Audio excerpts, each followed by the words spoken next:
Què ha passat? A 2:45, no, a 2:45, un cambrer ha entrat al bar, va dir que truqués als Mossos d'Esquadra perquè ha vist que un noi li feia una ganivetada a una noia. Quan hem sortit hem vist la noia aquí a la cantonada, el noi aquí, al terra, i, bueno, plena de sang, tot plena de sang. Molta gent per aquí, tot molt nerviós. Hem trucat a la policia no ha vingut al moment, han trigat els Mossos d'Esquadra una estona y la ambulancia 25 minutos.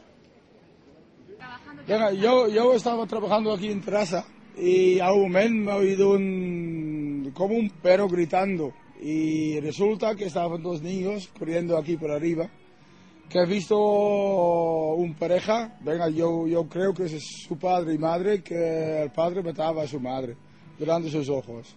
Él ha dado 3 puñetazos en el pecho de la mujer y cuando la mujer estaba en el suelo, más puñazos en barriga y después prestó su cuchillo en su propio pecho.